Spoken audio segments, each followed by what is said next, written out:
Boa tarde, ou bom dia, ou boa noite. A gente está aqui em mais um bate-papo com linguistas do GEL e hoje eu tenho o enorme prazer de receber o professor Alessandro Beccari, da Unesp, campus de Assis, que vai falar um pouco sobre o trabalho dele com historiografia da linguística e outros temas. Vai ser um bate-papo bem legal e eu queria começar agradecendo imensamente ao professor Alessandro ter topado esse debate, esse bate-papo, né, de fazer essa conversa aqui com a gente. E eu vou começar então pedindo para o Alessandro se apresentar e falar brevemente da área em que ele trabalha. Então, Alessandro, obrigado. Passo para você. Eu que agradeço, Renato, pela oportunidade de apresentar um pouquinho, falar um pouquinho sobre a minha pesquisa, né? É um grande prazer e uma honra também ser entrevistado por você. Ahm, e eu vou falar então, de acordo com o que você pergunta, né, a respeito da minha área, né, da minha área de atuação, na verdade, que eu, que eu estudo e tal. Bom, a minha área a gente pode caracterizar como sendo uma área dupla, né? Porque ela não ela não é apenas, digamos assim, vamos chamar de uma disciplina interdisciplinar, uma área interdisciplinar, né? Então nós trabalhamos com história, historiografia da linguística, nós fazemos a historiografia da história da linguística, né? Nós escrevemos sobre a história da linguística e também trabalhamos com o que é chamado por aí de filosofia da linguística. Não é? Então a gente trabalha com essas duas coisas, porque na verdade as duas se complementam. Né? Não tem como você estudar a história de uma disciplina sem falar sobre os pressupostos, as ideias, as noções que estão por trás dela. Né? Então, eu sempre gosto de dar exemplos de outras histórias, de outras disciplinas, só para deixar mais claro. Por exemplo, se você estuda a história da astronomia, né? Não tem como você falar simplesmente providenciar ou prover, dar para o seu leitor, né? Ou para quem está lendo o seu trabalho, apenas um conjunto de datas, uma cronologia e alguns comentários, né? É necessário além disso, um trabalho crítico também, que olhe daí para os pressupostos que dão base, que dão embasamento, fundamentam as teorias, digamos assim, da astronomia, por estudar astronomia. Então, no meu caso, eu estudo linguística, então, né, eu faço a mesma coisa, mas com relação à história da linguística. E outra coisa que a gente estuda segmentos da história, né? Ninguém estuda a história toda de qualquer disciplina que seja, né? Apesar de que existem por aí histórias da geometria, história da matemática, história, né? Mas no caso da linguística também existem, né, manuais desse tipo. Mas o que se faz em historiografia geralmente é circunstanciar, fazer um recorte nesse segmento temporal e se concentrar nesse segmento. Né? No meu caso, é a Idade Média. Né? Atualmente, desde sempre, praticamente, é algo entre, entre a Antiguidade Tardia e a Idade Média. Né? Agora, na verdade, eu era mais Antiguidade Tardia e Idade Média, agora eu estou um pouquinho ali perto do Renascimento e tal. Mas a minha área, o meu segmento temporal é esse. Não sei se eu respondi a pergunta, mas seria isso. Sim, muito, muito interessante. Eu vou aproveitar para te cutucar um pouco e esmiuçar algumas coisas. Então, Certo. digamos, pelo que eu entendi, você falou que o seu trabalho tem duas frentes. Uma frente, digamos, é os dados históricos, os fatos históricos. O outro é entender qual era o pensamento, qual era a filosofia por trás desses fatos históricos. Então, se eu entendo direito, bom, você tem uma sequência de acontecimentos históricos que você pode elencar, inventariar, e por trás desses eventos históricos você tem um tipo de pensamento que fez com que esses passos foram seguidos, ou que essas ideias foram perseguidas, ou que esse tema fosse investigado, e quais foram, digamos, as bases que levaram a investigar essa ideia com esse pensamento ou não. Essa segunda parte seria a filosofia, seria a parte da filosofia da linguística? Dá para dizer isso? Sim, sim. Se eu entendi bem, a segunda parte, né, que trabalha com os aspectos nocionais, né, com questões epistemológicas, digamos assim, né, é a parte relacionada à filosofia da linguística. Então, por exemplo, vou dar um exemplo que esses dias, acho que Borges falou um pouco sobre isso, sobre a palavra, né? O que é palavra na linguística. Então, ele faz uma retomada, né? Ele faz um estudo horizontal, vamos dizer assim, começando lá na antiguidade, ele vai demonstrar que a noção de palavra, apesar de parecer ter mudado muito no estruturalismo, ela não mudou tanto assim, né? Porque o lexema lexical acaba sendo, o lexema, né, o morfema lexical, acaba sendo uma palavra em sentido clássico, em sentido da gramática tradicional. Então, essa crítica, digamos assim, que você faz dos sistemas, você olha aquilo que eles propõem, né? O que o sistema propõe? Ele propõe trabalhar fundamentado em determinado número de pressupostos, né? E ser fiel àqueles pressupostos, né? Tem seus princípios, ele vai ser fiel àqueles princípios metodológicos, a sua epistemologia, a teoria vai ter uma determinada ontologia, né? Agora, se você vê que ele não, o sistema, a teoria, ela não cumpre com aquilo que ela promete de alguma forma, né? Você já, vamos dizer assim, já está fazendo filosofia da linguística, porque você já está, digamos assim, fazendo com que aquela pessoa que desenvolve o trabalho pense criticamente, né?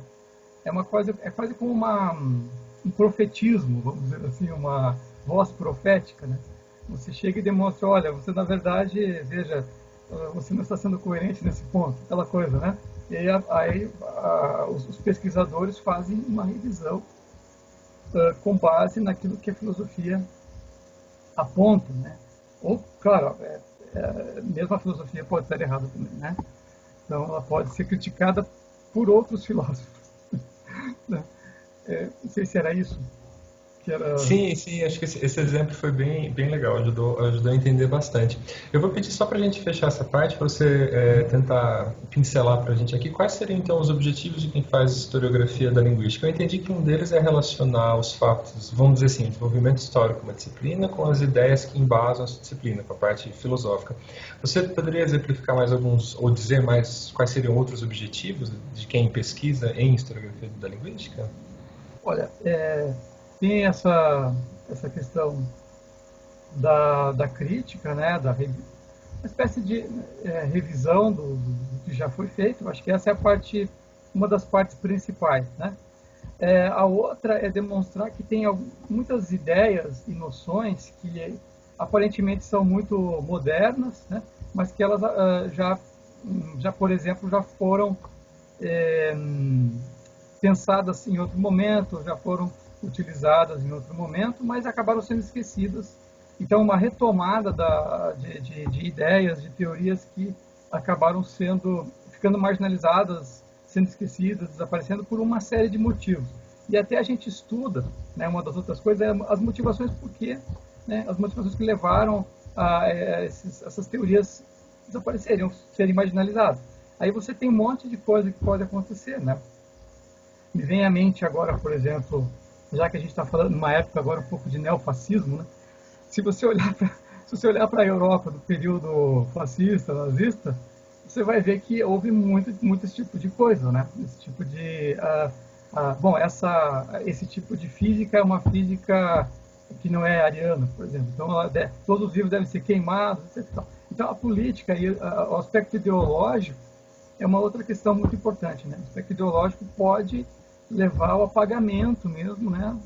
Desaparecimento de ideias, de teorias, de inovações até, né? E o que acontece? Acontece que muito tempo depois alguém pode ter tido essa mesma ideia, né? Sem saber que em outras épocas isso já existiu, né? Então, e aí você vai ter uma série, por exemplo, vou pegar o meu próprio exemplo, que é a gramática de dependências, o modelo dependencial, né?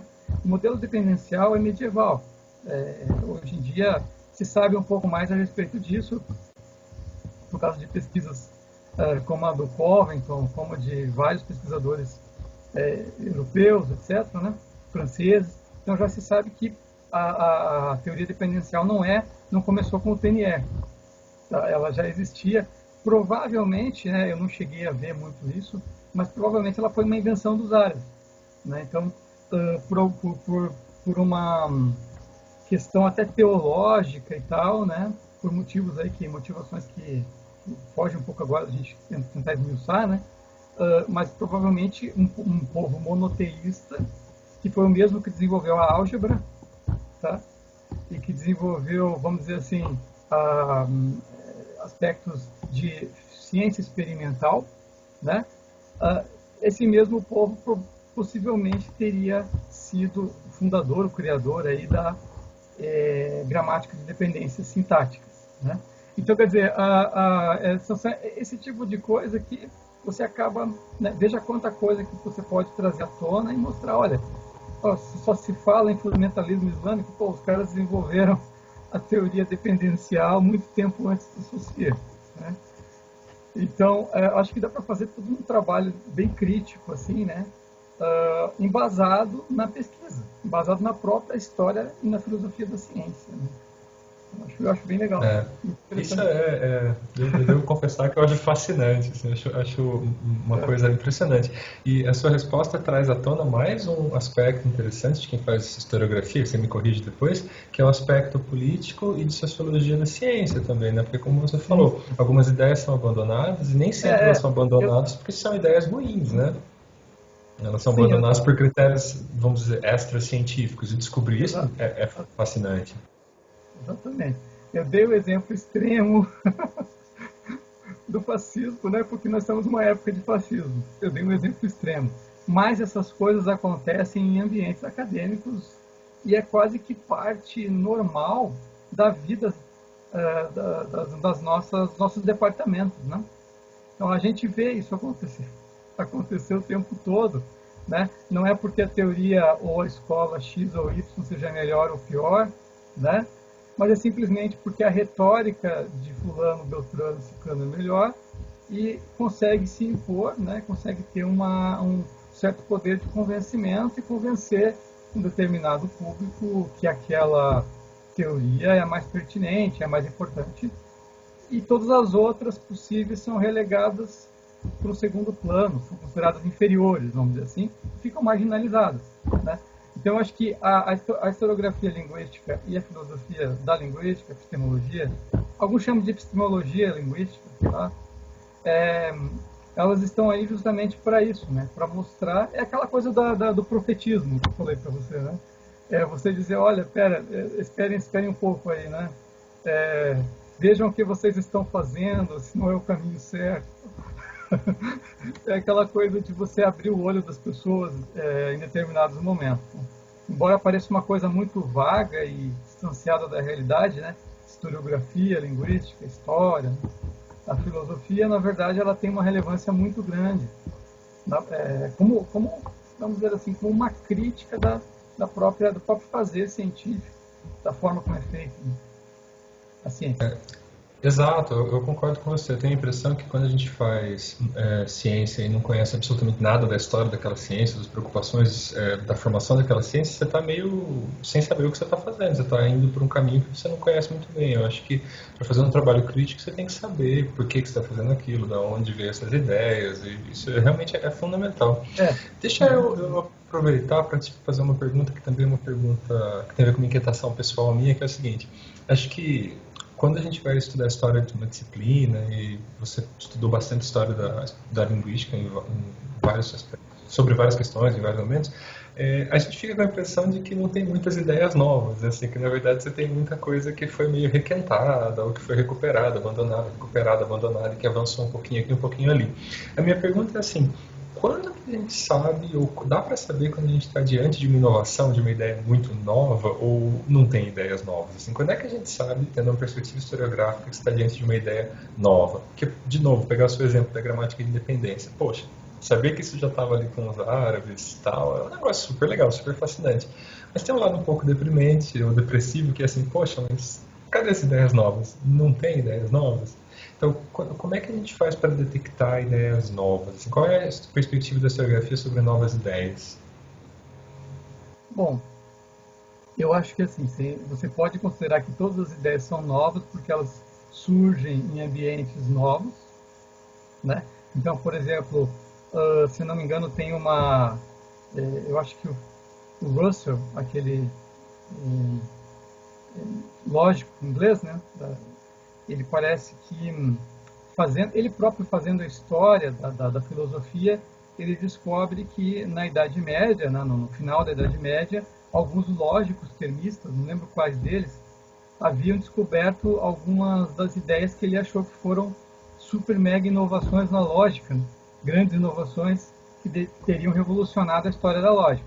A diferença é que na época em que os medievais trabalhavam, eles não tinham aquilo que o Russell tinha, que é a lógica simbólica, a lógica matemática.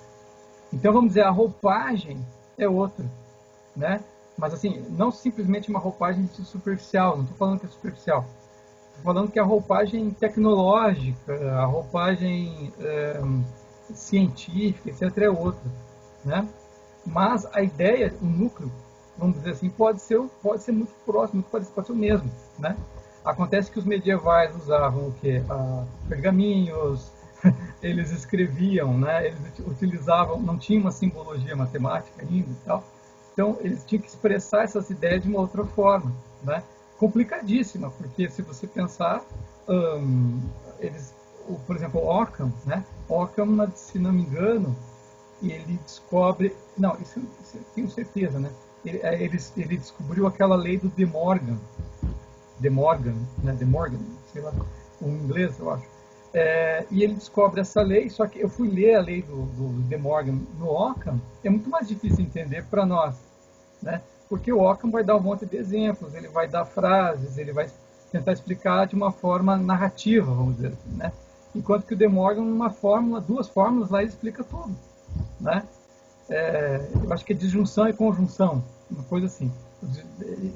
Então, a roupagem, vamos dizer assim, é muito diferente, mas a ideia pode ser a mesma. Eu acho que as ideias se apresentam para épocas diferentes, com roupagens, com fórmulas diferentes, entendeu? Mas isso não quer dizer que elas são novas nesse sentido, né? No sentido da forma como elas são apresentadas na época em que elas aparecem novamente, né? Não quer dizer que não existam novas ideias mesmo, né? Eu acho que existem também. Mas é muito comum nós nos depararmos com ideias em roupagens diferentes, né? Então, não sei se eu respondi a pergunta, mas Sim, não, isso é muito interessante. Pensar que, na verdade, as ideias elas têm um núcleo que pode ser constante, digamos assim, mas que o resto que acompanha ela, que se chama de roupagem, ou mesmo a tecnologia que está na época em que a ideia é recolocada ou colocada pela primeira vez, faz com que a gente tenha uma ideia, de certa forma, um pouco mais nova ou um pouco mais, vamos dizer assim, plausível, possível, né? Realmente, você pensar em fazer as coisas que o Russell fazia com pergaminhos e aquela tecnologia da época, vai ser bem mais complicado do que fazer hoje. Então, realmente, a ideia, essa perspectiva de que a ideia é uma coisa mais complexa do que só um núcleo e que ela vem acompanhada de outras coisas, é muito legal. Eu acho que alivia um pouco a gente também de pensar, não, mas tem coisas, né, que vêm e que avançam e tal. Eu vou te pedir agora, Alessandro, para falar um pouco da sua pesquisa, exemplificar um pouco, narrar um pouco. Pode ser a sua pesquisa atual, a última coisa que você pesquisou, para a gente entender um pouco mais, digamos, os passos de uma pesquisa historiográfica, o que se espera encontrar. Conta para a gente, por favor. Bom, eu vou começar falando sobre o que eu já pesquisei no passado, e aí acho que vai fazer um pouco mais de sentido, né? Eu trabalhei com a gramática especulativa do Tomás de Erfurt no doutorado. Eu traduzi essa gramática porque ela não tinha ainda tradução para a língua portuguesa, né? Já foi traduzida para o inglês duas vezes, uma vez no século XX, já foi traduzida para o espanhol, inclusive na Argentina, né? Em 1947. Ela tinha uma tradução de 47 para o espanhol, mas ainda não tinha nenhuma tradução para a língua portuguesa, né? Então, quem me orientou na época foi o José Borges Neto, porque ele sabia da existência desse material por intermédio de um franciscano que estudou Duns Scotus, né? Então, esse franciscano, que já havia falecido na época mesmo que eu comecei a trabalhar, ele já havia falecido fazia uns 20 anos, né? Então o Borges disse, olha, havia aqui um franciscano e tal, ele trabalhava aqui no departamento, né, o FPR no caso, né, letras, e ele sempre falava do Tomás de Erfurt, etc., né, que foi confundiram Bus Cotus com Erfurt. Tal. Você não gostaria de trabalhar com a gramática especulativa, né, traduzir? Tem condições, etc. Eu falei, vamos ver, né? Aí eu resolvi começar a trabalhar com a gramática especulativa, né? Eu descobri que era, como a gente já viu um pouco aqui na fala, que é uma coisa muito complexa, né? Que não é só o latim, não é só saber latim, digamos, você tem que saber tudo a respeito da época. Eu já tinha algumas leituras de filosofia medieval, de lógica medieval, então isso me ajudou um pouquinho, Aristóteles, etc. e tal. Né, então, a conhecer a linguística, né, e tinha acesso a algumas obras que já haviam sido escritas a respeito dos medievais, dos especulativos, no caso, né, dos modistas. Como, por exemplo, o livro do Covington, que é sobre sintaxe. Tinha o livro do Bursill Hall, sobre as partes da palavra. Tem uma mulher, uma pesquisadora chamada Irene Rosier Katache, francesa, né, que estuda. Tem uma série de outras pessoas que estudaram, né, Vivian Law, etc. Então havia já uma literatura secundária, né? Então eu fiz esse trabalho de tradução. Foi um trabalho bem extenuante, levei anos para fazer. Traduzi a gramática completa, né, de cabo a rabo, começo ao fim. No final ela saiu, deu origem à minha tese de doutorado, né, que é bastante completa até do ponto de vista do estudo.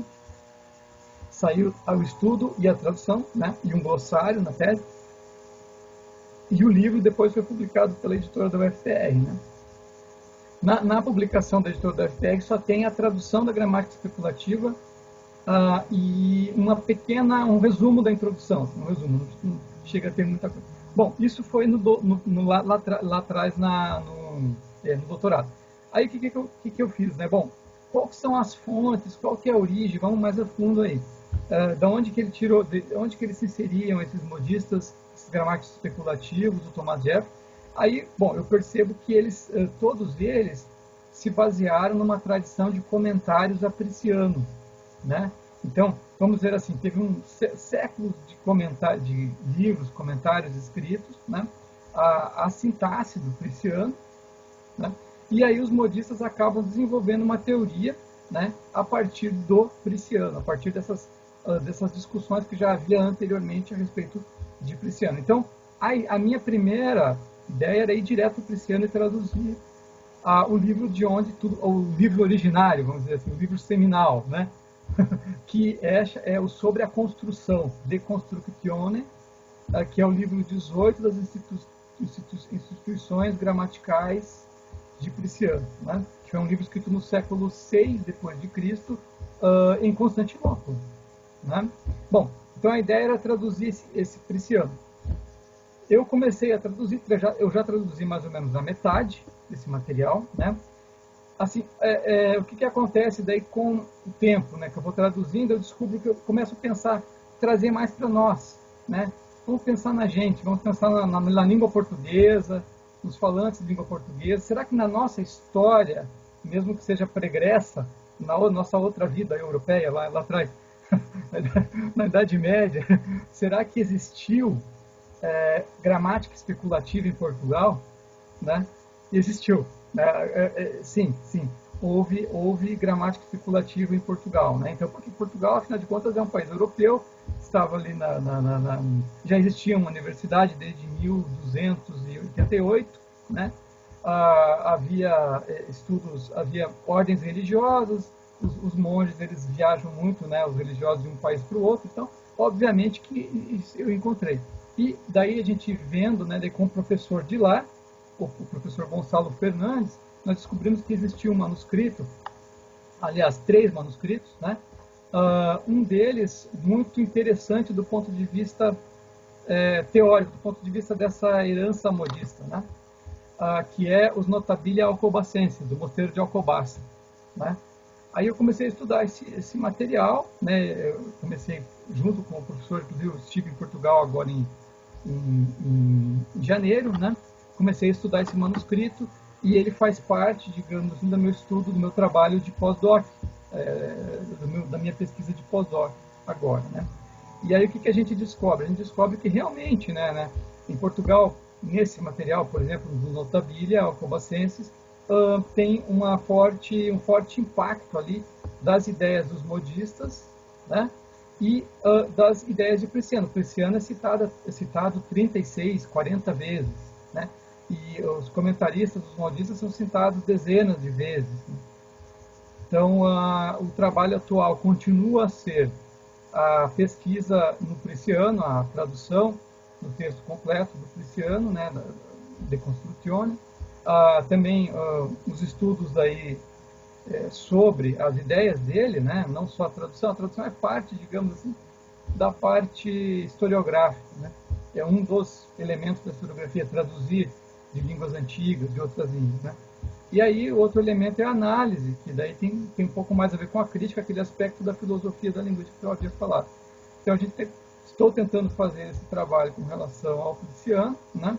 E agora nos portugueses, vamos dizer assim, né, no Notabilia, tentando ver, né, como que isso é recebido, qual que é a recepção das ideias, seja do Prisciano, seja dos comentaristas do Prisciano, ou mesmo dos modistas, dos gramáticos especulativos, em Portugal, né? Porque sempre se pensa assim que são coisas que foram desenvolvidas muito em outros lugares da Europa, como, por exemplo, sei lá, na Alemanha, na França, na Inglaterra e tal, né? Enquanto que esses países aí do sul da Europa parece que não tinha muito desenvolvimento esse aspecto da pesquisa, né? Mas parece que não, parece que realmente era algo que estava em toda a Europa e é muito interessante. Não sei. Poderia falar mais a respeito? Extremamente interessante, é fascinante. Deixa eu te perguntar algumas coisas rapidinhas, assim, porque eu estou curioso. Acho que não seria errado dizer que quem faz linguística hoje em dia no Brasil, se muito ouve falar no nome de Prisciano e não estuda muito a fundo e tal. E ele escreveu, então você falou, no século VI depois de Cristo, em Constantinopla. Eu queria que você falasse para a gente em 2 minutinhos algumas das principais ideias do Prisciano que está sobre linguística e gramática, por que ela causou tanto impacto, né? Conta para gente. Prisciano, então ele escreve aí entre o ano 525, mais ou menos, 530. Ele escreve, se não me engano, na época de Justiniano, né? Então você tem não sei se você provavelmente sabe, que foi na época de Justiniano que foram coligidas as leis, né? As leis de Roma, né? Então o Código de Direito Romano, ele até tenho aqui, ele tá aqui, estava por aqui. Então, vê se você não está infringindo nenhuma lei aí, não. Tem que ver, porque, né? Bom, o Código de Justiniano, então, ele era uma coleção aí de ideias dos jurisconsultos romanos e tal, era uma forma de unificar a lei romana. Então, nesse período bizantino, eles tentavam, vamos dizer assim, salvaguardar a herança clássica, né? E eles tentavam também, havia também a esperança, você veja, nós estamos em 525, o Império caiu em 476, o Império do Ocidente. Fazia muito pouco tempo, menos que 50 anos, né, que o Império havia caído. Um pouquinho mais de 50 anos, talvez, não sei. 50. Então eles achavam que ainda era possível a restauração do Império, né? E aí isso quase aconteceu, não fosse uma peste. Uma pandemia, uma epidemia que aconteceu na época. Mais uma coisa que se repete, né? Sim. Outro elemento, vamos dizer assim, extralinguístico, extracientífico, etc., que acaba influenciando, porque tudo influencia tudo, na verdade, né? Mas foi no caso aí, foi um impacto tremendo, porque, acho que, se não me engano, até a Teodósia, né, a imperatriz morreu, uma coisa assim. E aí o que acontece? Bom, fica meio frustrado esse plano, mas a ideia toda, então, era essa retomada. E a gramática do Prisciano acaba sendo, as instituições gramaticais do Prisciano tinham como intenção ensinar os gregos o latim clássico, porque afinal de contas esses gregos eram bizantinos, né? Eles são os novos romanos, né? A capital do império agora é Constantinopla, ela se mudou, não está mais em Roma. Roma caiu nas mãos dos bárbaros, agora Constantinopla é a nova capital e era necessário ensinar latim para essa população de burocratas, funcionários públicos, vamos dizer assim, porque eles precisavam ter acesso às leis de Roma, precisavam ter acesso à cultura clássica romana, né, de modo a continuar, né, o Império Romano, de alguma forma, que na verdade o Império Bizantino é isso, né, a continuação do Império Romano de alguma forma, de alguma maneira, né. Então havia todo um programa, um projeto mesmo de restauração do Império, e a ideia é que os gregos falassem latim e grego, os gregos ali daquela região, né? Que eles se romanizassem, né, de fato, assim, a ponto de ser a nova Roma, nova capital do Império, né? Que de fato acontecia no Oriente. Bom, então o Prisciano vai escrever esse material, é uma gramática comparativa, né? Ela compara o grego e o latim, então ela faz análises translinguísticas, né? Então vai dizer, por exemplo, ó, a ideia do Prisciano é uma teoria que depois vai ter uma grande sobrevivência na história, que é a teoria do tracoelíngua, né? Ou seja, que duas línguas são igualmente nobres e que elas têm as mesmas condições de dizer as mesmas coisas, de produzir obras literárias tão boas quanto, né? Que elas estão, digamos assim, em níveis iguais, em níveis idênticos, né? Alessandro, essa era uma ideia polêmica na época? Ou era uma ideia mais ou menos acertada para todo mundo? Assim? Pelo que eu vejo no Prisciano, não era uma ideia aceitada por todo mundo, né? Porque há um esforço teórico da parte dele de comparar, de igualar as duas línguas em todos os sentidos, né? Então, por exemplo, uma das coisas mais óbvias para quem estuda latim e grego é que em grego não existe artigo, né? Aliás, ao contrário, que em latim não existe artigo, né? É uma coisa meio que óbvia. Se você estudou um semestre de latim, você já sabe disso, né? Então, o que o Prisciano vai fazer? Ele vai fazer toda uma teorização, que eu não vou entrar nos detalhes agora, para demonstrar que existe algo como um pronome em latim, que é correspondente àquilo que é o pronome artigo, né, em grego, né? Então ele vai dizer que as duas coisas na verdade são pronomes, e ele vai fazer todo um esforço teórico de mostrar a partir de questões morfológicas e até morfossintáticas, né, o funcionamento dos pronomes. Ele vai dizer, olha, na verdade o pronome é posposto em latim, né, mas na verdade o pronome posposto no latim é idêntico ao artigo anteposto, que também pode ser posposto. E aí ele faz uma teorização muito assim forte, né? Ele vai olhar para o aspecto etimológico também, né? Morfológico, etc. Então, toda uma construção ali de análise translinguística para demonstrar que tudo que existe na língua X existe também na língua Y, né? E, portanto, elas são igualmente funcionais. Elas funcionam igual, elas têm as mesmas condições de dar os mesmos resultados, né? Então, esse é um esforço teórico bem interessante e demonstra, do meu ponto de vista, que havia, sim, uma tentativa de demonstrar que as duas línguas eram igualmente nobres, né? Uma tão importante quanto a outra, que o Império tinha dois pulmões, né? Um pulmão latino e outro pulmão grego, e que precisava respirar por esses dois pulmões que eram igualmente bons, do mesmo corpo que é o Império, né? Então, nossa, que fantástico! E eu imagino que para ele fazer assim, cumprir esse objetivo dele, de mostrar tudo isso, ele teve que desenvolver muita teoria original, ou ter muitas ideias originais, olha, não? Na verdade, é o que acontece. Como ele fala falante do grego, né? E ele estava em Constantinopla, ele tem acesso a tudo, todo o legado, né? Literatura, ciência grega, né, linguística grega, gramática grega.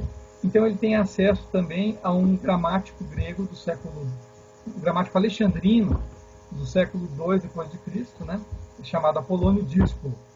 E o Apolônio, ele escreveu a primeira sintaxe da história, o Pluris Syntaxeus, né? O nome do tratado é sobre a sintaxe. Quer dizer, é bem óbvio que é uma sintaxe, né? E nessa, nessa sintaxe, então, o Apolônio, ele vai apresentar uma teoria sintática, né?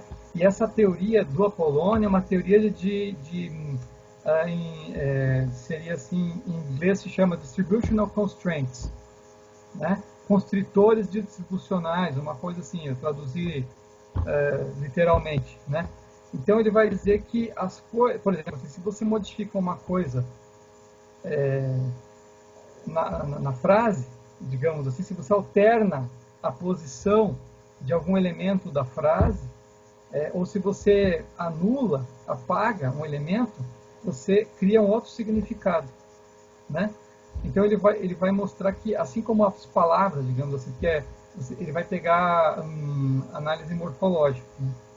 Embora não existisse análise morfológica, mas ele já estava pensando, de certa forma, ele pensava em termos de sílaba, em termos de letra, né?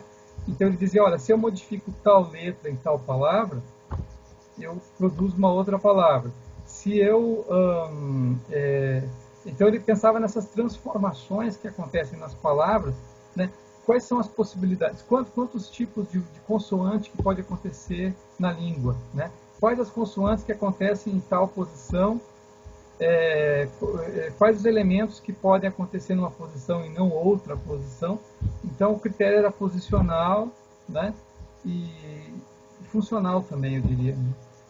E aí o que acontece? O Prisciano ele vai transpor isso, essa análise, esse tipo de análise para o latim, né?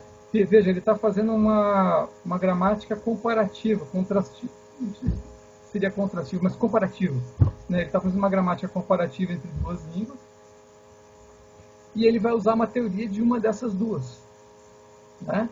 Para fazer as comparações. O interessante é que, assim, indo um pouquinho, saltando um pouco no tempo, né? Essa tradição do Prisciano, esse modelo do Prisciano só vai ser superado mesmo pelos modistas, né? Com a gramática dependencial dos modistas, né? Até lá, a forma de análise vai ser essa como que a gente chamaria em português? Agora não me fugiu. Mas desse critério posicional, né, restritivo, vamos dizer assim, né? Desses constritores restritivos. Então, só pode acontecer em tal ponto se você modifica, se você apaga tal palavra, né, ela ela modifica, digamos assim, vai passar da voz ativa para a voz passiva, né? Então, por exemplo... Eu ia perguntar, só para... Se a gente se situar um pouco mais, essa é a proposta de análise dele, digamos assim. Você falou que durou até os modistas, né? E em termos de tempo, quanto tempo foi isso? Olha, em termos de tempo, vamos dizer, se a gente pensar até os modistas, né? Os pré-modistas que começaram a pensar que poderia haver uma outra possibilidade são do século XII, né? Então você tem alguns franceses no século XII, né? Por exemplo, Pedro Elias, né? Pierre Elias, que já começa a pensar de uma outra maneira, né? Muito influenciado pela lógica aristotélica. Se não me engano, ele era da Escola Catedral de Chartres, na França, né? Ainda não existiam universidades, né? Então, vamos dizer, século XII. Isso coincide muito com a retomada da lógica aristotélica, tá? Por quê? Até o século X, mais ou menos, né? A tradição filosófica ocidental era muito mais platônica do que aristotélica, né? Inclusive o acesso às obras de Aristóteles era restrito, né? A partir do século XI, vamos dizer assim, começa uma recuperação de todo o corpus aristotélico, tudo, né? Muita coisa não tinha sido traduzida ainda. Como que essa recuperação se dá? Ela se dá não de traduções diretamente do grego, mas novamente voltando do árabe, né? Do árabe. Então, os ocidentais se dão conta que os árabes estão desenvolvendo toda aquela ciência e tecnologia porque eles têm acesso a Aristóteles. Então, eles se dão conta. Você vê muito isso num modista, num medieval, Roger Bacon não, como é que é? O outro Bacon medieval, agora me fugiu o nome dele. Mas esse outro Bacon medieval, que eu não lembro agora, ele descobre, né, que, poxa, ele escreve... É o Francis Bacon, não é? Não. Ah, tá, não, é Roger Bacon mesmo. É o Roger Bacon. É, o Roger Bacon que é o medieval. Desculpa, Francis Bacon é o elisabetano, né? Vamos dizer assim. Então, o Roger Bacon, que é o medieval, ele vai escrever uma carta para o Papa, inclusive, dizendo, olha, nós precisamos ensinar árabe para as pessoas aqui no Ocidente, porque tem muita coisa em árabe, né? Ele vai escrever essa carta em meados do século XIII. Tem muita coisa em árabe que revela segredos do universo ali, segredos mágicos, etc., coisas que podem ser muito importantes para a cristandade, né? Então ele aconselhou fortemente assim, o Papa a obrigar as pessoas a aprender árabe, porque ele sentia que aí sim, né, aprendendo árabe, os europeus, os cristãos, digamos assim, teriam acesso a grandes poderes mágicos, vamos dizer assim, né? Que eram essas coisas que, por exemplo, os árabes faziam cirurgias oftalmológicas, né? Eles tinham ciência experimental de fato. Toda a filosofia escolástica ocidental, ela se baseia em Avicena, Averroes e Aristóteles, em dois árabes e um grego, né? Então, a importância é uma importância assim, que nós, hoje em dia, a gente não, talvez esteja um pouco esquecida, né, ainda. Mas realmente foi crucial para o Ocidente esse encontro com o mundo árabe na época, né? Com o mundo muçulmano, eu diria assim. Nossa, que fantástico, é muito, muito legal. Agora eu nem Deixa lembro eu... da pergunta inicial. Tudo bem, acho que tem tanta informação. Eu queria perguntar também um pouco para você sobre a situação brasileira, digamos assim, os estudos de historiografia da linguística que se são feitos aqui no Brasil sobre temas que têm a ver com a linguística brasileira. Eu queria que você mencionasse ou comentasse para a gente se situar um pouco mais, né, alguns desses temas, algumas das pesquisas feitas sobre ideias linguísticas desenvolvidas aqui no Brasil, sobre o desenvolvimento da linguística no Brasil. Só mencionar por cima mesmo.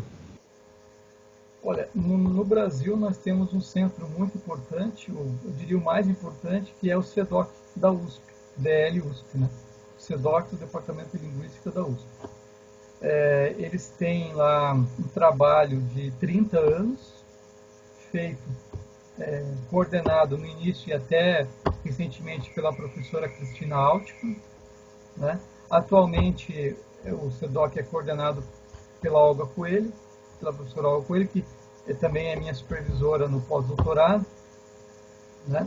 E no CEDOC se trabalhou bastante, tem muita coisa, tá? Tem muitos resultados bem interessantes, principalmente relacionados com a gramaticografia e a história dos estudos da linguagem a partir do século XVI. Vamos dizer, a partir do descobrimento do Brasil, em 1500, né? Que coincide com as primeiras gramáticas vernaculares em língua portuguesa e também com as gramáticas vernaculares em francês e em outras línguas, né? Então, eles trabalham realmente com questões de historiografia a partir do século XVI, né? A professora Cristina trabalhou muito com o tupi, né? E com o trabalho dos jesuítas, dos primeiros jesuítas. Então, tem esse trabalho, tem muita coisa no acervo. Eles produziram assim umas fichas descritivas muito completas, muito interessantes, com muita informação para quem tem interesse. Então, até eu sugeriria que, se alguém tem interesse, que comece pesquisando pela página do CEDOC, pelos recursos, e também olhando as a produção que o SEDOC fez, né? Produção de teses, dissertações e tal.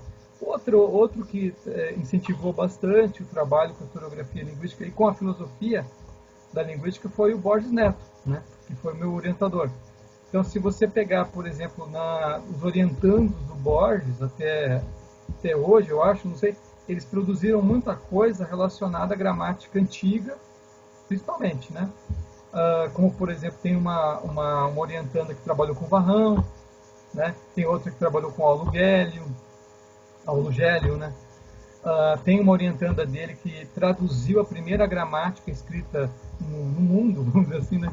Que é a Gisele Chaplansky, que traduziu a Techne Grammatique do Dionísio Trácio, do livro da Trácia, chamado também, né? Tem uma orientanda dele que traduziu o Sexto Empírico, um sofista, né? Que escreveu contra os gramáticos, por incrível que pareça, né? Só que para poder digamos assim, argumentar contra, ele teve que falar sobre gramática, sobre linguagem, etc. Então você tem assim uma série de trabalhos que foram produzidos sob orientação do Borges Neto, que daí vão mais ao passado, digamos assim, né? Vão para períodos da história da linguística bem anteriores à nossa época, né? E daí, além disso, você vai encontrar muita coisa do século XIX, do século XX no SEDOC, né? Por exemplo, tem um colega chamada Bruna Polacchini, que trabalhou com o verbo substantivo em gramática do século XIX, né? Tem uma outra colega que trabalhou com as gramáticas do Quechua, né? E você vai encontrar muita coisa interessante. Tem uma colega lá que trabalhou com a Minerva dos Santos, né? Então, assim, para quem tem interesse e prefere começar com a produção local, vamos dizer assim, nacional, né? Você vai encontrar muita coisa, eu acho que no SEDOC, né? E talvez, olhando lá no currículo do Borges Neto, você vai observar as orientações anteriores dele, e depois, se alguém tiver interesse, pode procurar no banco de teses e dissertações lá da Biblioteca do Estado Federal, vai encontrar também. E com certeza eu estou omitindo muita gente, deve ter muitas outras pessoas que trabalham também no Brasil com isso, né? Mas eu apenas estou falando das pessoas mais próximas com quem eu trabalho, né? Já que a Olga Coelho, que é coordenadora do SEDOC, é minha supervisora atualmente, Borges Neto foi o meu orientador na tese de doutorado e mestrado. Então, Olha, mas são referências excelentes para quem quer começar o trabalho, isso é inegável, né? Não. Sim, com certeza. Alessandro, você já acabou antecipando um pouco o que eu ia perguntar para você na sequência, que era como é que quem tem interesse na área pode começar a estudar, pode começar a ler. Acho que você deu dicas excelentes sobre como começar, né, o que tem aí online e tal. E eu queria te agradecer mais uma vez por esse bate-papo. Acho que a gente podia ficar conversando aqui por horas, porque é um assunto absolutamente fascinante, é muito gostoso aprender essas coisas, mas, bom, a gente tem que terminar uma hora. Então, eu queria te agradecer demais por esse bate-papo aqui com a gente no GEL e espero que a gente tenha outro em breve. Muito obrigado. Bom, eu que agradeço. Muito obrigado. Muito obrigado. Muito obrigado. Tchau. Agradeço. Tchau, tchau. Até. Até mais.